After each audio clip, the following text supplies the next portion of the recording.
Hello guys, Jim from Pro GKP, just doing a voiceover for the session here. So this is the first stage of the session, so just mobilising the shoulders. So we'll say to the goalkeeper, so you can't move your feet. That requires them to use the full lever of their hand as such. You know, they can't jump, which forces the shoulder and the arm to work a bit harder and extend at times to its full length, which creates a little bit more difficulty. So just mobilise the shoulders, get the eyes just starting to work, tracking the ball in, and of course with single hands you have to be a bit more accurate with your contact on the football and make sure you watch it all the way in. That then progressed to a little bit of core work.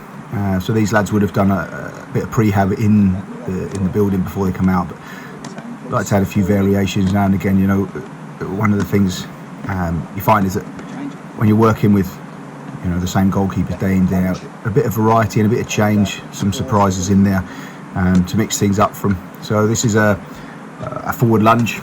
The back knee doesn't touch the floor. I've got to maintain the hips level, maintain the balance. So we're now sort of starting to activate the lower limbs as well, and also including a bit of stability work and core work, which obviously is crucial to the role. Let's just change the angle. So it's a step to the side, turning the toe out to point to the side, very much mimicking as if you were dropping down to deal with a low shot. So we're looking for that stability and balance as you would require if you were dealing with a ball down on the floor there, in this case down by the left foot. So you'd require the step to turn out. You can then bend the knee and have a controlled descent down to the ball. So as well as all the core exercises, coordination and stability stuff, it's relevant, as in it's working on a specific technique as well. So I just do sort of 5 or 6 reps on that, and then allow the lads to do their own stretches, all know their own bodies, their individual needs. And this is also a time for me as a coach to sit down and bring the vibe down a little bit and catch up with them. Maybe speak about some events. If it's a Monday session, we might have a chat about some things that have happened over the weekend in different games. Discussions about goalkeeping.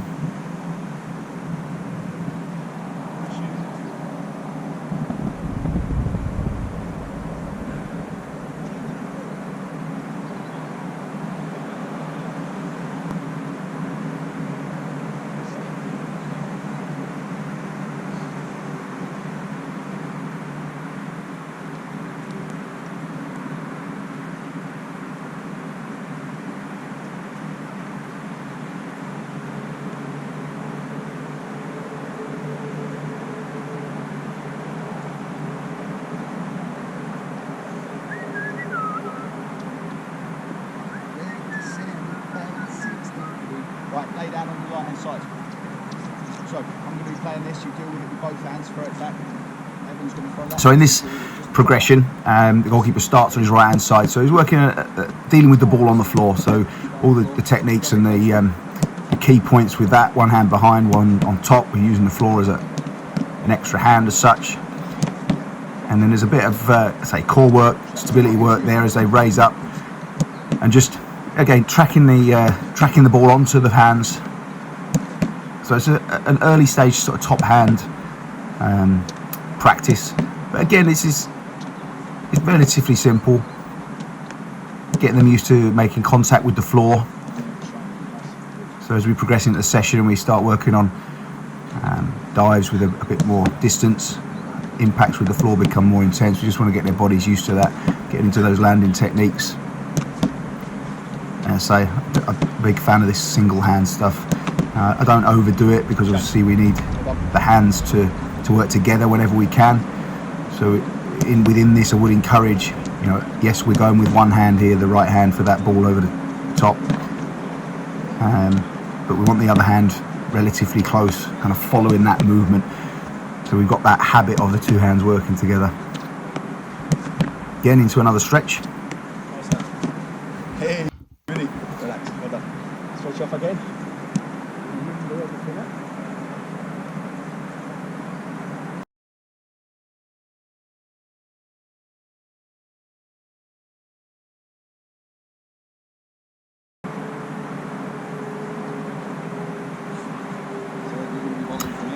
So now that the next stage, the goalkeeper's going to start on his feet. So again, just a little drop down First one just drop, second one along the floor, third one I'm going to bounce it in there after each to the right hand side, and we go through the different techniques here. So you can see we've got the portable goal off to the side, so I tend to use the side of the 18-yard box as a marker for them. So they're in the middle of the left hand side of the goal. So the first one is a throw, just a drop down catch, and then up for the volley. The second one is a pass along the floor, and then the third one is that horrible bouncing ball where they have to work their feet across the goal, try and get to the bounce or before it bounces, and in the middle of the goal.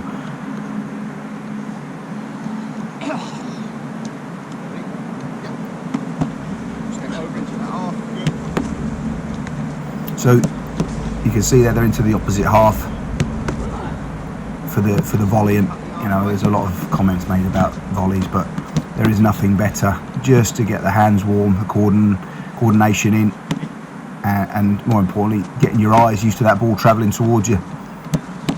Yeah, very rarely happens in the game, but in terms of preparation for games and sessions, it's a very useful tool, easy to do, and it just prepares the body, hands, and then most importantly the eyes, just to start tracking the football coming towards them.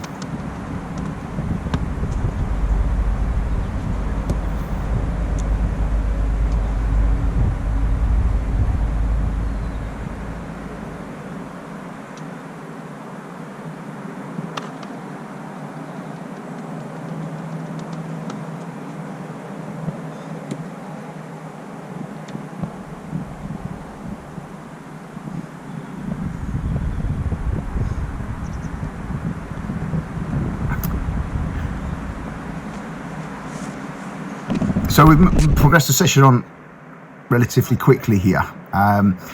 So we've gone from the dives impacting the floor, dealing with the football, to a little bit, the service is a little bit further away. It's coming through the deflection device. So we've increased the tempo in between the sets. So in this case, it's a 3 contact practice.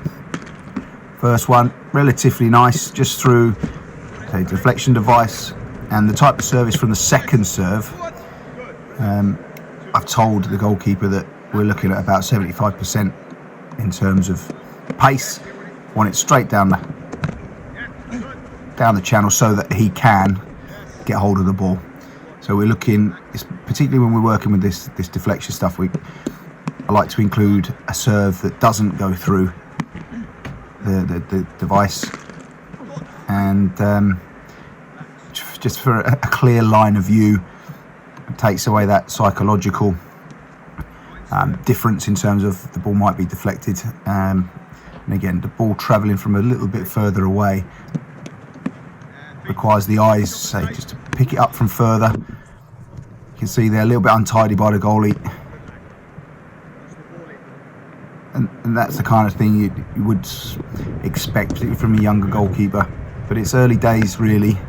We've increased the tempo quickly, and that's something that is an intentional part occasionally in my sessions. You'll see once they've gone to that warm-up stage, I kind of miss out the middle, the next step, and go on and increase the tempo immediately. The bodies are ready, physically, their minds might not be, and their eyes might need a bit more in terms of just seeing the balls coming in with a bit more pace. So you miss out those, that kind of the graduation, the steps, working towards full intensity. It can be a bit of a shock and a challenge, but you know, we'll go through phases in games where we won't see the ball for large periods, and so just increasing the speed of the service from warm-up type to full-on intensity is an extra challenge. I would encourage just to make sure your goalkeepers are physically ready to go into those sorts of actions.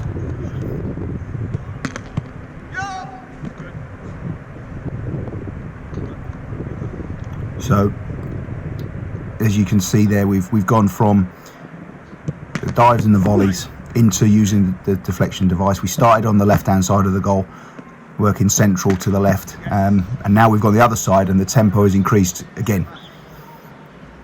So in terms of, I suppose there's a bit of OCD by me. I like my sessions to be balanced, so if we work one side at a particular tempo, I then go to the other side, but completely unnecessary at times. So I would consider this session to be unbalanced because I have increased the intensity for the same type of practice on the opposite side of the goal. But again, creates a bit of variation for them, maybe not expect it. So just that psychological challenge as well, and that's one of the things that I do as well. Is we've spoken about when they break to stretch individually, I will intentionally distract them. So they've gone from goalkeeping warm-up, goalkeeping specific work, coming into a stretch, and then I'll try and divert their attention to something else, whatever it may be. Discussions about TV, anything, and then they have to focus, switch back on when they get back into the session. So I don't use it all the time, but it's quite a useful tool. So I'll give them a good length of time to recover, compose themselves. And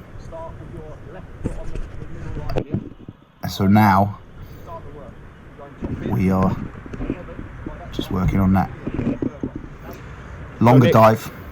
So what we're doing here is my service gives him a chance to anticipate that it's coming. So if I don't want him being able to anticipate, I'll be like a chest pass, just push it, no back lift as such with my hands, or I'll start with the ball already back, and that's an important thing for all coaches who work these practices, is to look at the type of service you use.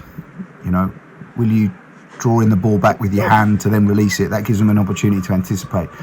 If the hand's already back, it's less time to anticipate.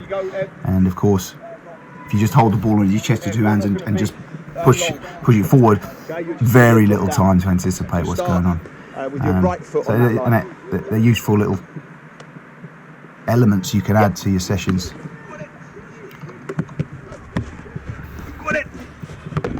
Good. Well done. Yeah, step in. Good.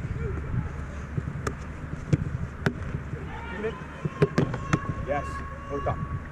Good stuff. Opposites.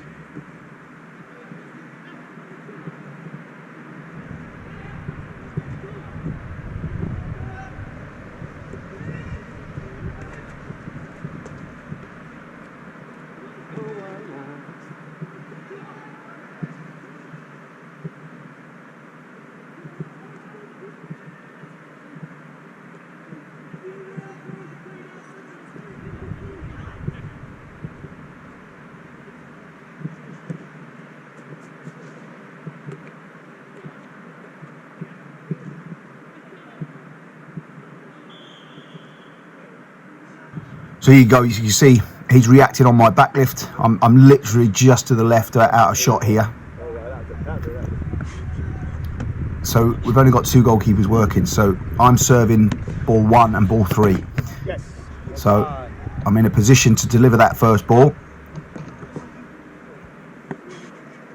The second goalkeeper will hit the second one, and then I'll readjust slightly just to take the ball through the deflection equipment, and say I'm really close to that equipment for that third serve. So it's like player's gone out to block. And you can see here that the difference in the two goalkeepers.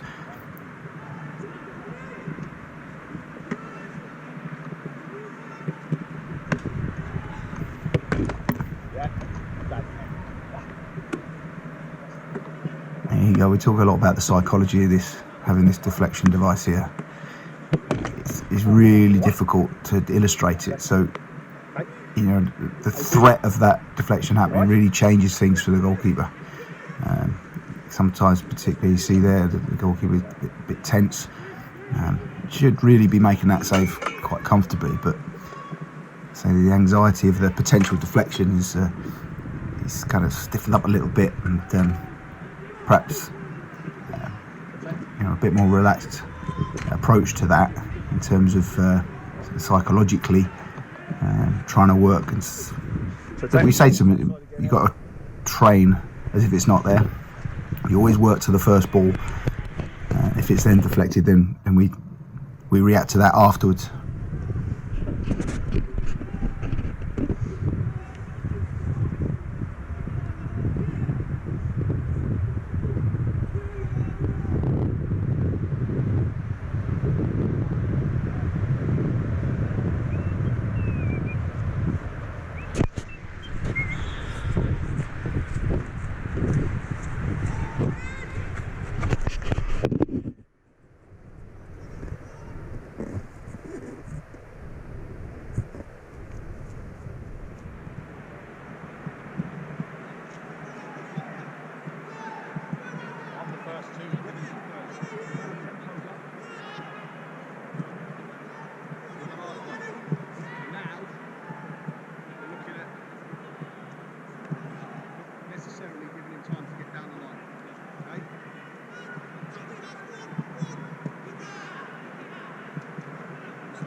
So we've moved it on here. The first serve from me will be from my feet, so slightly more unpredictable, more pace on the ball. And again, I'm looking at my distance from that ball, how much time am I giving him to anticipate. So we're working on that technique and decision making in terms of, can we work our feet, do we have to step and spring, picking up the flight of the football as early as possible to decide, am I going to work my feet there? Do I have to spring? Do I have to go top hand? So all those elements come into it, and with the ball, it's prescribed. If the ball's going down to their left-hand side, it's a great opportunity to work on those techniques. So the footwork, my distance from the ball gives them a good amount of time to start the action, working their feet into a dive. And what we say is that with bringing the service closer, that you imagine that where I'm kicking that ball from, imagine that the ball originated from 10 yards behind me. So by the time the ball gets to where I'm kicking it from, the goalkeeper would know where it's going. And so we're working from that point. He knows where it's going, he's working his feet.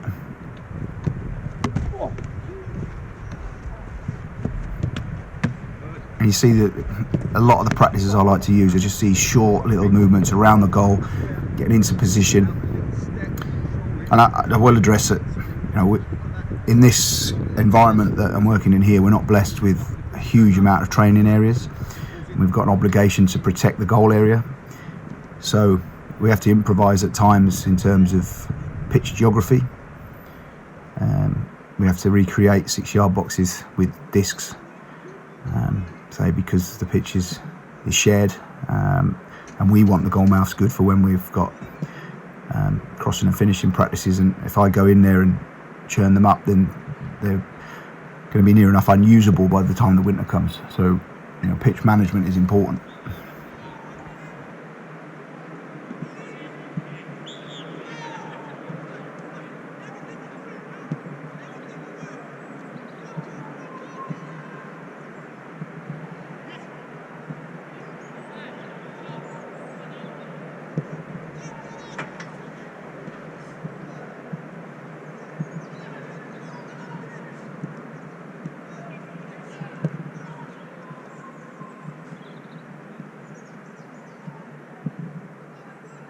So we've just reversed it to the other side. So I like to keep my sessions balanced.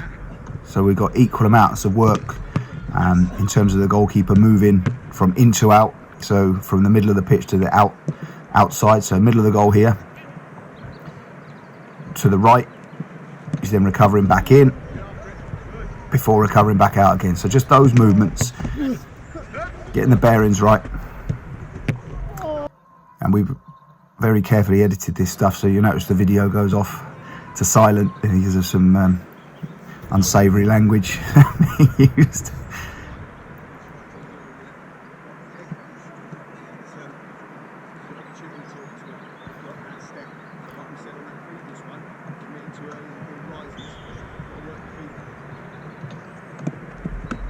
Good.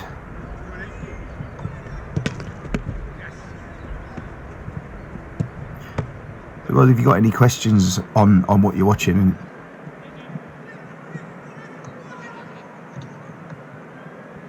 please fire away, put them in the comments or contact us and we'll endeavour to answer them for you.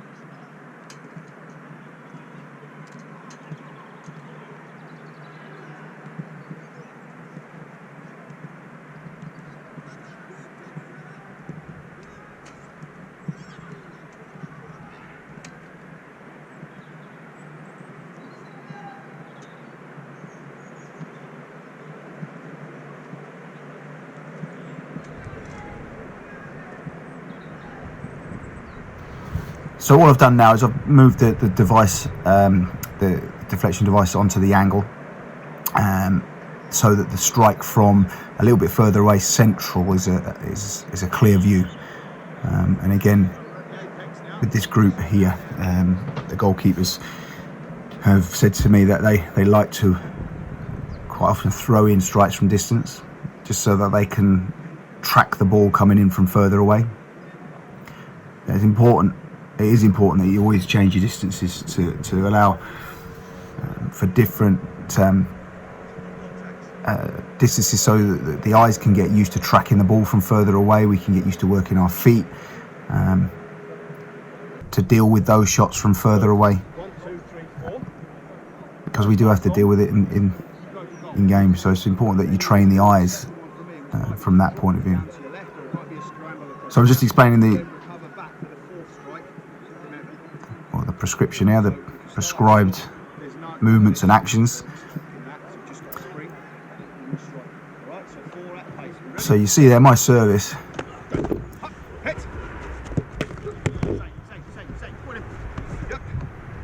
So my service, the first one, gives him minimal, a little bit of a chance to anticipate. You see, I start with the ball already back, ready to go. So he's got minimal time to work his feet in prep. And this is a 4 contact drill. So elements of fitness in this, and really, a lot of people look at that and go, it's diving, it's fitness. It's not. It's to disorientate. So, that's the main focus for me here, is working on the diving technique, a little bit of power production.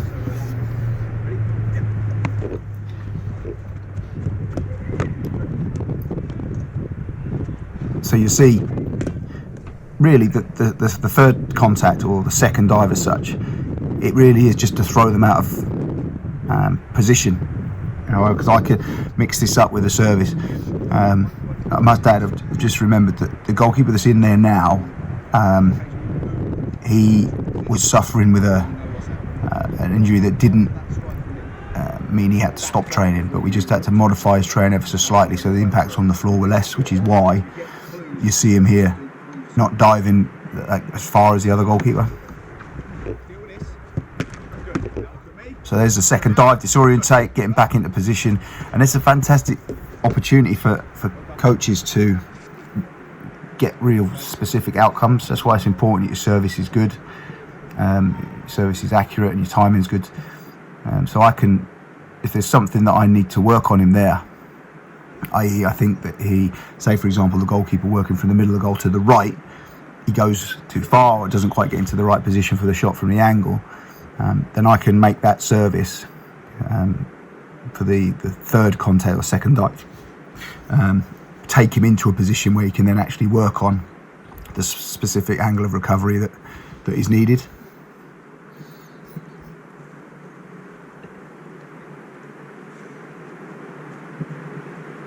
This time, short, long, strike, rest. Plenty of rest in between, you're doing it 3 times. Short, long. 1, 2, 1. So that's the work. That's the hard work. That's the work. So we're just progressing it there, and this is one I've given. This is a specific drill that the goalkeeper working likes. So from a psychological point of view, I like to put it in. So it's short down to the left, and then he's extending further to the right before dealing with the shot from the angle. This is important, but particularly it's a chance to.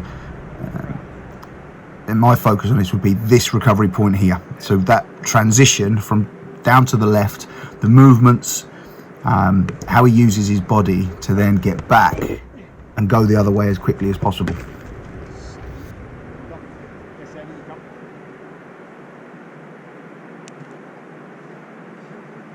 So younger goalkeepers in now, again modified to 2 shorter dives, and then onto the angle.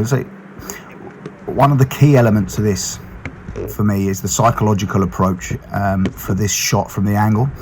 You know, the goal to the striker, the goal is relatively small, and I'm trying to encourage my goalkeepers to understand that. You know, that when they are serving, just have a look how the goal looks, how the goalkeeper feels the goal, and take a lot of confidence from that. In that, what we don't want is, and you see this quite often with goalkeepers, younger goalkeepers maybe lacking a little bit of confidence.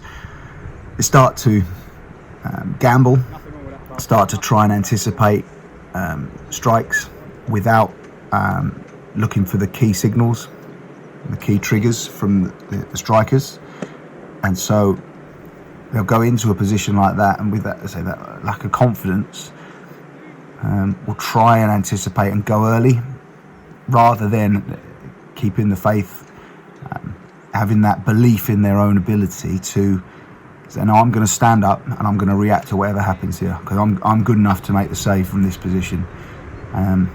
So that is something I'm constantly repeating.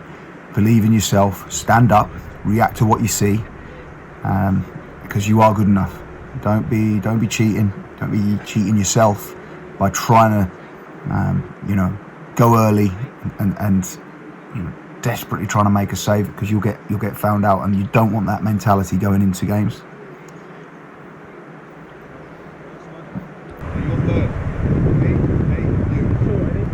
Again, we're just repeating the other side. You see, minimal backlift on my service.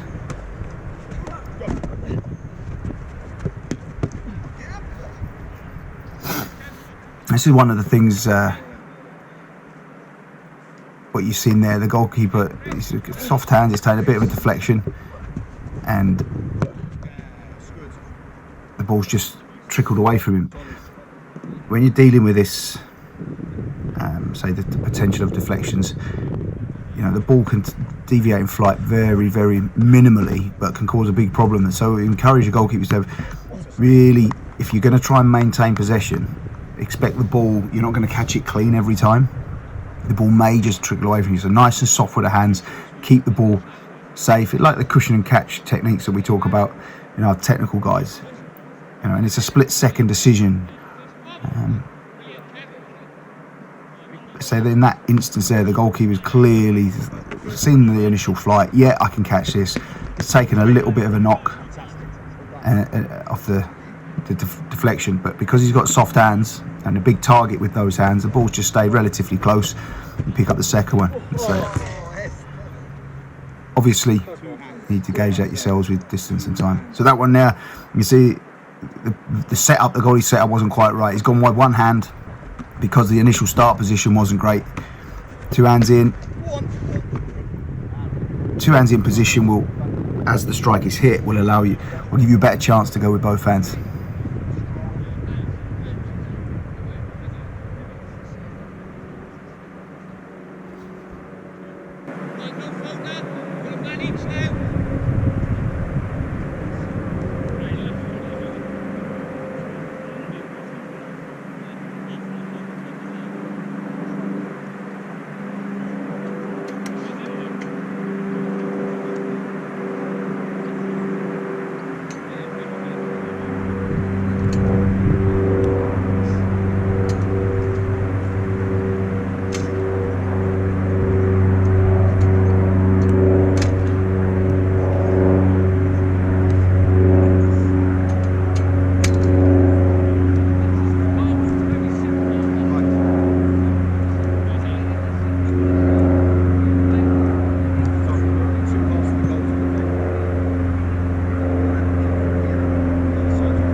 Keep it together. He's gone early. Yeah. Relax. Yes.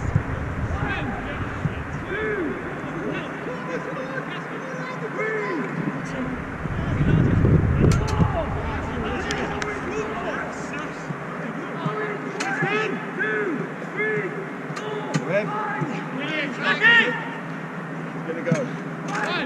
This is 4 now, isn't it?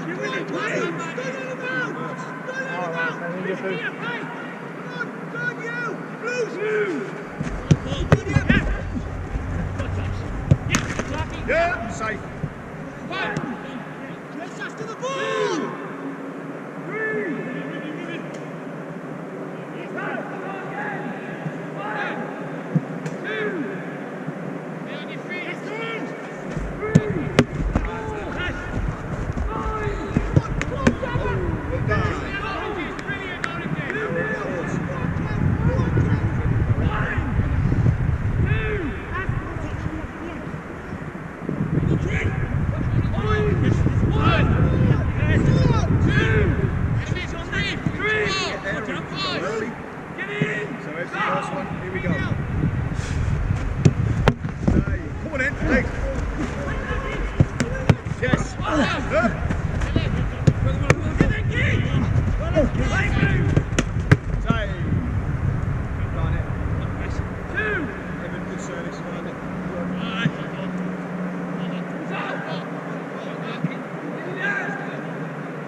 Good. Control it. Come on, Sean.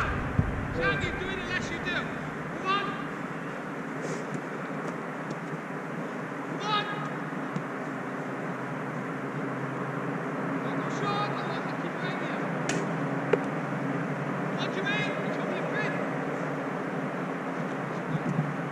All the way in.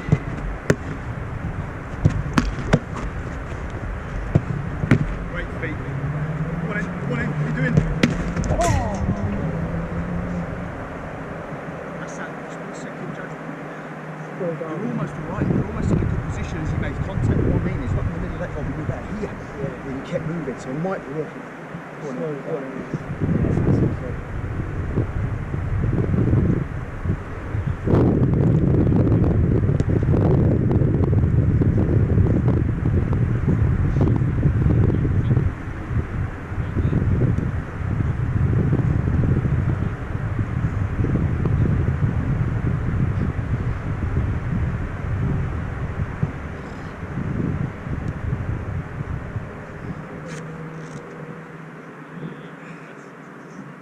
So I kind of ended what I'd describe as the kind of quality part of the session. I know that's not a great thing to say, but the real sort of specific work, moving around the goal, making saves, and now we're going all out sort of psychological aggression, desire to make the saves, working at real intensity and pace. And this is essentially, he's got to protect the side of the goal. So you've got the potential deflection on the left and then a free strike on the right, and it is just backwards and forwards, looking at all those sort of physical aspects. So getting across with real aggression, setting in time, having the body in the right position, recovering after making a save, and then recovering across goal to repeat that. And it's a session that the goalies I work with love. I used to love doing it.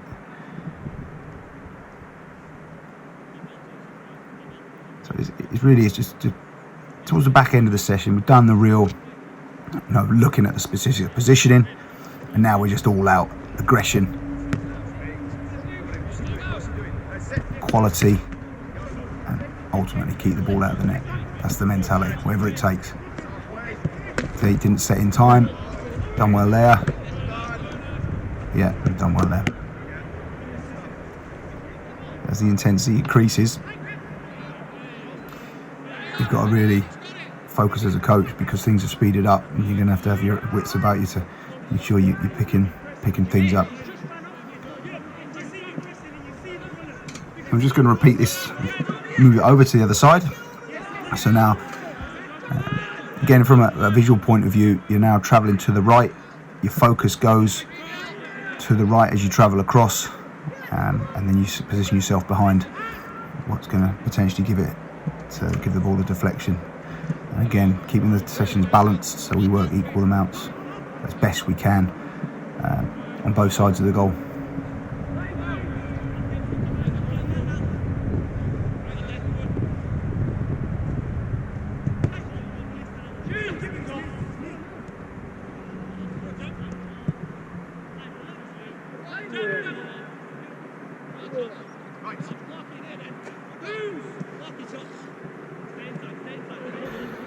Okay, so we just repeat it on the opposite side. So you see there,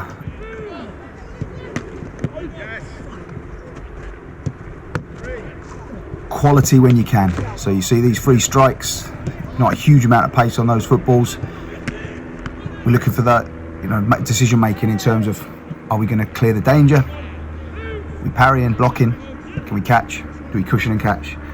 Particularly on the side where there's no chance for a deflection. You'll notice here, so the goalie starts in the right hand side of the goal and he takes the first serve in the left. His trigger to move is, I'm not going to say never, but it is pretty much, you will never see me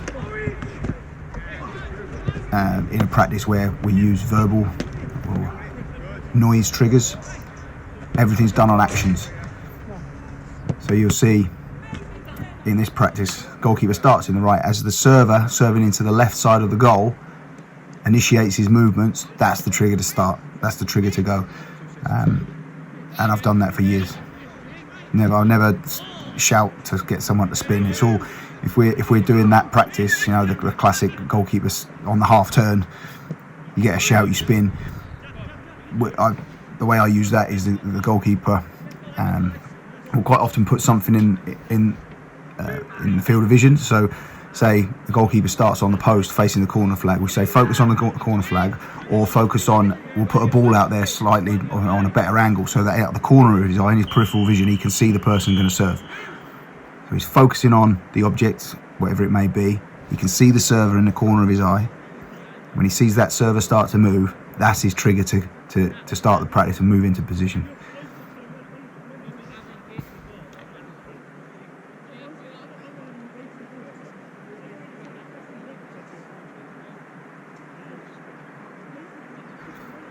And so now we're repeating the practice again. There you go, there's the trigger to move, good quality hands. Yeah, takes a little deflection, make sure it stays safe, close. Go, good timing of the set, compact. I've hit that one early. So now he's got to scramble across.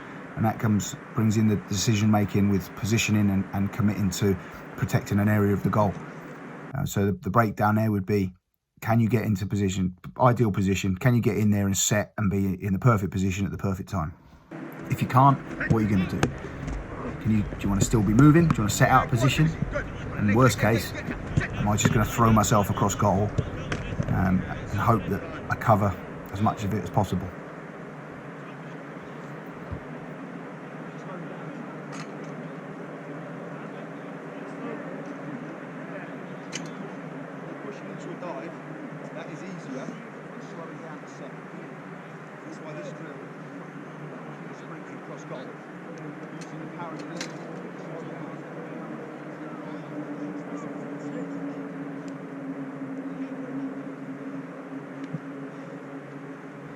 And now we'll just repeat again. So I love watching this sort of stuff. So you see he's travelling across goal. You side step, or gets the crossover steps, a little bit further, run, crossover, short steps. And you can see there's a little bit of fatigue starting to creep in, and that would be my first kind of red flag on the session. You know, to adapt the session or possibly end it. That's the kind of the first red flag I've seen there. So we just talk about the movements of the goalkeeper. So crossover step, yeah, recover. Crossover step, short steps, good. He's looking, hopefully, to back away. No, it does ever so slightly. So that would be, you know, so he's been drawn out towards the strike, particularly with the potential of a deflection. I'd say to, if you get drawn out, they try and get back. So that's what I'm saying to him there. As you're drawn out close, can you retreat?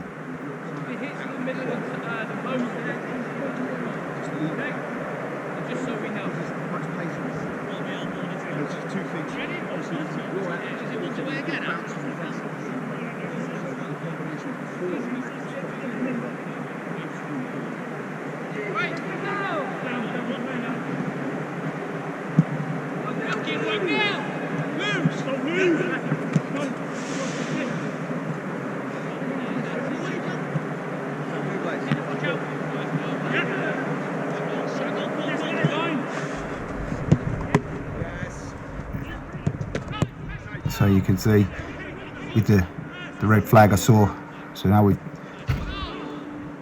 reduced the serves. Just doing sets of 2, I think it is. Have we got 2? So starting the left side of the goal, there's the trigger. There we go. 1. Go. Good. Yeah, so sets of 2. And that's something that is important, that obviously the ratios of work, you know, unless you're doing a specific fitness exercise where it's not so much a fitness exercise, but so the bursts that we use, I try to go to 10 seconds as a maximum. You know, and you're looking at every 4 contacts, depending on the distance they've got to travel. 4 contacts will take to about 10 seconds. So we're looking for real pace and urgency, and you know, if we go beyond that, it's probably a psychological thing, just a physical grind, feel fit. That's still something a lot of goalkeepers, even in the modern era of sports science and whatnot, that feeling that you get when you've put in a real shift of working, 20 seconds plus flat out. From a psychological point of view, some goalkeepers really benefit from that feeling that they've really, really worked hard. So this session is mid-season, so you'd see me working 10 to 12 seconds as a maximum, and that would probably be once a week. The rest would be real short bursts, 5 to 6 seconds. Of course, you have to manage the group and make sure you cater your sessions for those that are in it. As you see there, we've got one goalkeeper here with, I think it's an impact injury, so his training was modified so that the impact on, I think it was his right side in this session, was modified so that impact was taken away.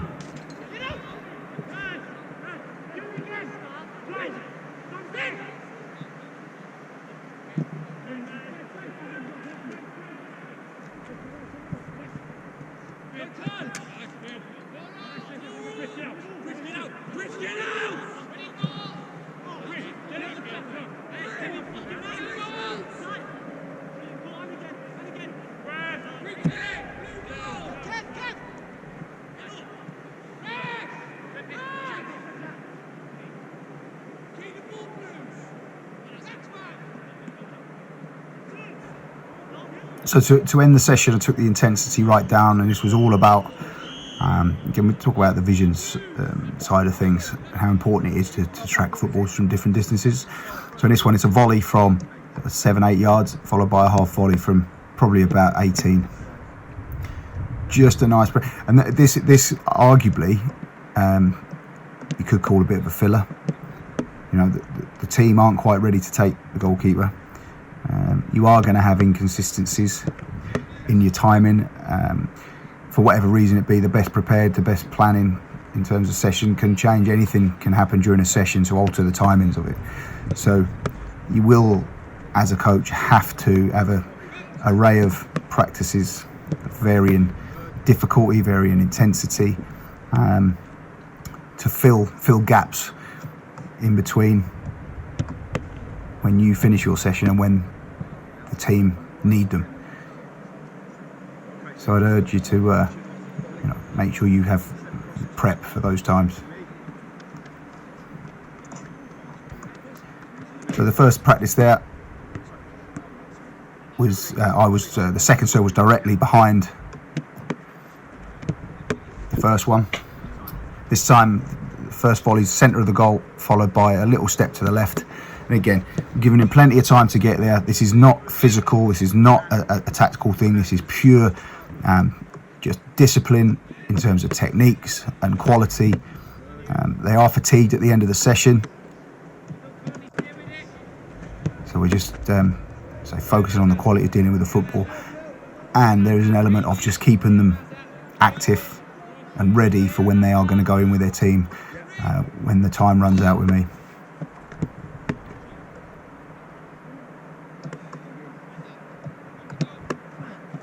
You can see there just a little bit of slipping of concentration. Sometimes, the concentration on each, because they'll pick up that we've kind of done the main body of work, and I'm just keeping them going. And occasionally you'll see they may switch off, and that's where you got to be on them. Say, well, hold on, we're still doing this for quality, still switching on, getting everything right. So the next progression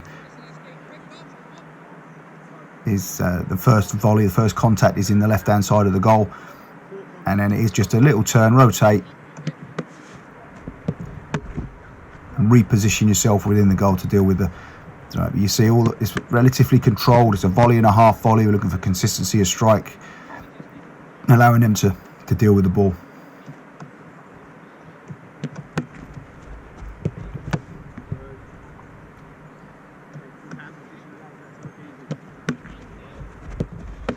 It's just brought to my memory one of the key things here when you're doing multiple practices. always encourage the goalkeepers to think of, say you have 3 contacts, 3 different types of serves in a really intense session. It's important that they break that down into 3 individual elements. You know, you don't rush any part, you don't rush dealing with the ball, you don't rush throw it back. You work with absolute quality and focus on the ball you've got to deal with, and that isn't finished until that ball is either back with a server or clear of the danger.